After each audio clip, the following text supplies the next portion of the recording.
بسم اللہ الرحمن الرحیم۔ السلام علیکم۔ سنہرے اقوال میں آپ سب کو خوش آمدید کہتی ہوں۔ ویڈیو دیکھنے سے پہلے ہمارے چینل کو ضرور سبسکرائب کیجیے اور مزید اسی طرح ویڈیوز دیکھنے کے لیے بیل نوٹیفیکیشن کو پریس کیجیے۔ جی تو آج ہم لوگ کنٹینیو کریں گے ناول ایک محبت اور صحیح کے سیکنڈ پارٹ کو۔ ایپیسوڈ 1 کا یہ سیکنڈ پارٹ ہے۔ سنو لفنگو، کیا ضروری ہے کہ ہر رات تم لوگوں کو باقاعدہ اعلان کر کے گھروں کو بھیجا جائے؟ ابھی کچھ دیر میں ہی تم لوگوں کے گھروں سے پیغامات کا سلسلہ شروع ہو جائے گا۔ پھر سب یہی کہیں گے فراق تم لوگوں کو بگاڑ رہے ہو۔ راجا نے دور سے ہی ہانگ لگائی۔ فکر نہ کرو چاچا، اب ہمیں مزید بگاڑنا ممکن نہیں۔ ہم سب کیفے سے باہر نکلے تو بارش کچھ تھم سی گئی تھی، لیکن ہوا میں جو موجود نمی کے قطرے جھونکوں کے ساتھ ہمارے چہروں پر شبنم بکھیرنے لگے۔ میں نے بالے اور راجا کو یاد دلایا کہ صبح آخری پرچہ ہے، لہٰذا وہ مجھے وقت پر گھر سے لیتے چلیں۔ گلی کے نکڑ پر میں نے ان سب کو رخصت کرتے ہوئے ہاتھ ہلایا اور گلی میں داخل ہوتے وقت دل ہی دل میں گڑ گڑا کر دعا کی کہ ابا سو چکے ہوں۔ زمین سے کچھ کنکر چن کر میں نے وقفے وقفے سے 3 کنکر صحن میں آہستگی سے اچھال دی۔ یہ میرے اور مجھ سے چھوٹی بہن رافعہ کے درمیان بہت پرانا اشارہ مقرر تھا۔ کنکر صحن میں گرنے کی آواز سن کر وہ چپکے سے صحن کے اندر دروازے کی چٹخی اندر سے کھول دی تھی، کیونکہ ابا کے فرمان کے مطابق ٹھیک عشاء کی نماز کے بعد گھر کا دروازہ بند کر دیا جاتا تھا۔ رافعہ کو میری اس غیبی امداد پر بچپن سے لے کر اب تک درجنوں مرتبہ ابا سے سخت ڈانٹ پڑ چکی تھی، لیکن وہ بھلا اپنے انو بھیا کو رات کا کھانا کھلائے بغیر کب سکون کی نیند سو سکتی تھی؟ لہٰذا ہر بار اسے بیچاری کو ابا کے غیظ و غضب کا نشانہ بننا پڑتا تھا۔ تیسرے پتھر کے چند لمحوں بعد صحن میں قدموں کی دھیمی سی آواز ابھری اور پھر رافعہ نے دھیرے سے دروازہ کھول دیا۔ ایان بھیا، آپ آج بھی اتنی دیر سے آئے ہیں؟ پتہ ہے ابا کتنے غصے میں تھے۔ میں نے کندھے اچکائے۔ یہ کون سی نئی بات ہے؟ مغل اعظم کا پارہ ہمیشہ ہی بلند رہتا ہے۔ رافعہ نے مجھے گھورا۔ انو بھائی، بری بات؟ ارے یار، ہم مغل ہیں، یہ تو ابا مغل اعظم ہوئے نا اس گھر کے۔ اچھا، بہت بھوک لگی ہے، کچھ کھانے کو بھی ملے گا یا پھر یوں ہی کھڑی میرا سر کھاتی رہو گی؟ رافعہ جلدی سے باورچی خانے کی طرف پلٹی۔ 3 مرتبہ گرم کر چکی تھی۔ وہ پڑھاکو پروفیسر کہاں ہے؟ سو گیا کیا؟ میں نے باورچی خانے میں پڑی چوکی گھسیٹی اور وہیں بیٹھ گیا۔ رافعہ نے سالن گرم کرنے کے لیے چولہے کو آگ دکھائی۔ اس طرح پکارتے ہیں اپنے بڑے بھائی کو؟ پورے 1.5 سال بڑے ہیں ریحان بھیا آپ سے۔ سب تاریخ پیدائش کا چکر ہے۔ 1.5 سال پہلے میں پیدا ہوا ہوتا تو آج میں بڑا ہوتا۔ میں نے پہلا نوالہ منہ میں رکھا۔ بھائی، کیوں ایسی باتیں کرتے ہیں آپ؟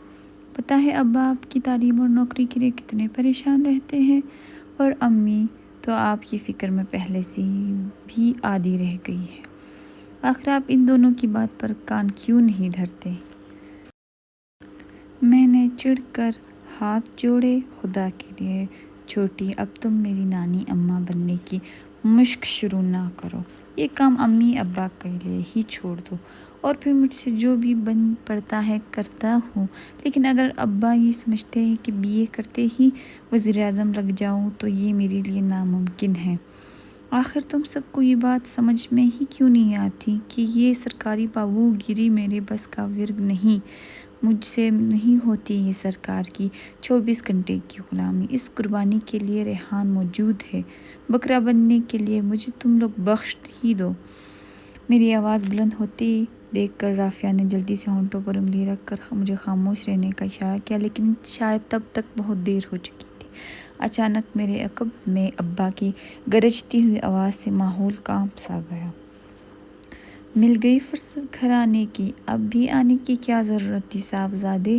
ابھی تو آدھی رات باقی ہے۔ میں پوچھتا ہوں، یہ کون سا وقت ہے گھر واپس آنے کا؟ یہ گھر ہے یا کوئی سرائے؟ رافعہ جو پہلے سے ہی گھبرا کر کھڑی ہو چکی تھی، اس نے مجھے نظروں ہی نظروں میں کھانا جلدی ختم کرنے کا اشارہ کیا۔ میں بادل نخواستہ پانی کا ایک لمبا سا گھونٹ لے کر کھانا ادھورا چھوڑ کر اٹھ کھڑا ہوا۔ چھوٹی جانتی تھی کہ ابا کے قہر و غضب سے بچنے کا بہترین طریقہ یہی ہے کہ فی الوقت ان کی آگ برساتی نظروں سے دور ہٹ جایا جائے۔ ابا کی آواز سن کر اندر سے امی اور ریحان بھی بوکھلائے ہوئے سے باہر نکلے۔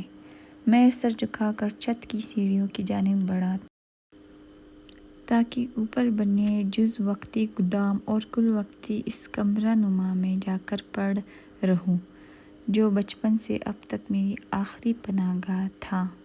لیکن میرا قدم اٹھتے ہی ابا ایک بار پھر زور سے چلائے، کہاں چل دیے، رکو، آج ایک بات کا فیصلہ ہو کر رہے گا۔ ریحان اور چھوٹی نے گھبرا کر امی کی طرف دیکھا۔ میرے سیڑھیوں کی طرف بڑھتے قدم رک گئے۔ مجھ سے اب اور آگے چلا نہ گیا اور میں وہیں جم گیا۔ مجھے اس سے پہلے بھی کئی مرتبہ راتوں کو دیر تک گھر سے غائب رہنے پر ڈانٹ پڑ چکی تھی، لیکن آج مغل اعظم کا پارا واقعی ساتویں آسمان کو چھو رہا تھا۔ امی نے کمزور سی مدافعت کرنے کی کوشش کی۔ اب جانے بھی دے، رات بہت ہو گئی ہے، صبح بات کر لیں گے۔ ابا پھر گرجے، خبردار، آج کوئی بیچ میں نہیں بولے گا۔ اور رافعہ کی ماں، تمہاری اسی طرفداری نے اس لوفر کو آج اس مقام پر پہنچا دیا ہے۔ لوگ میری پیٹھ پیچھے ہنستے ہیں کہ سارے زمانے کو اصولوں کا سبق دینے والے ماسٹر توقیر کی اپنی اولاد اس کے کہنے میں نہیں ہے۔ ہاتھوں میاں، آج صاف صاف بتا ہی دو کہ کب تک یوں ہی ہمارے سینوں پر مونگ تلتے رہو گے؟ تمہاری یہ آوارہ گردیاں کب ختم ہوگی؟ میں نے کچھ کہنے کے لیے منہ کھولنا چاہا، امی نے ابا کے عقب سے مجھے گھور کر خاموش رہنے کا اشارہ کیا۔ ریحان نے بھی غیر محسوس طریقے سے ہاتھ جوڑے، میں نے ہتھیار ڈال دیے۔ جی، کوشش کروں گا کہ آئندہ دیر نہ ہو، لیکن میرا یہ کہنا ہی غضب ہو گیا۔ آتش فشاں پھٹ پڑا۔ کوشش؟ بہت خوب۔ سنتی ہو رافعہ کی اماں، ابھی بھی یہ لوفر صرف کوشش کرے گا۔ آج اس کی ہڈی پسلی ایک نہ کی تو میرا نام بھی توقیر احمد نہیں ہے۔ ابا اپنی چھڑی سنبھال کر میری طرف لپکے، امی جلدی سے ان کی راہ میں مزاحم ہو گئی۔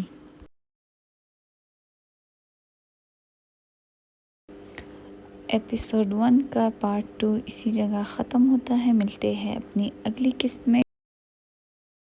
Thank you so much for listening. تب تک کے لیے اللہ حافظ۔